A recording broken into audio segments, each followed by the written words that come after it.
vətənə verdim can, sənə canım qurban, sənə canım qurban. Ay Rahim, vətənə verdim can, sənə canım qurban, sənə canım qurban. Adın gələr qəm qəlbimi dağlar şəhidim, ruhumda bir fəryad coşar çağlar şəhidim.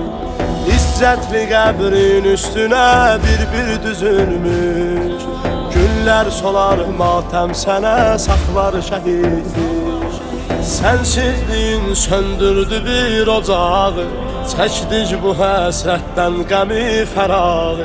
Səndən bizə yalnız budur təsəlli, oldun behiştin sən şəhid qonağı. Rahim, vətənə verdin can, sənə canım qurban, sənə canım qurban. Ay Rahim, vətənə verdin can, sənə canım qurban, sənə canım qurban. Vay atam ey vay səsləyir hər gün nalə qopardar balalar. Öpüb əzizlər qəbri təmizlər, ruhuna oxuyar dualar. Yaş dolu gözlər ağlayar hər vaxt, matəmi bitməz bu dərd. Yandırar hər şey sönmüş ocaqdan, göylərə qalxan nəvala. Söylər sənə ey vay layla, şəhidim can layla, şəhidim can layla. Söylər sənə ey vay layla, şəhidim can layla, şəhidim can layla.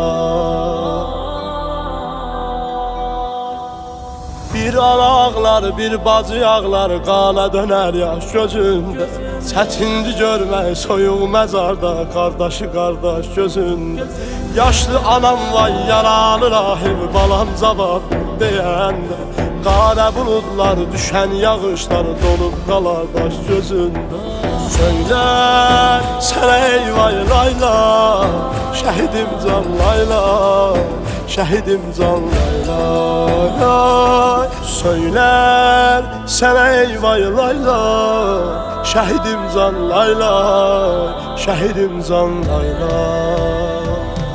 Rahim, vətənə verdin can, sənə canım qurban, sənə canım qurban. Ay Rahim, vətənə verdin can, sənə canım qurban, sənə canım qurban.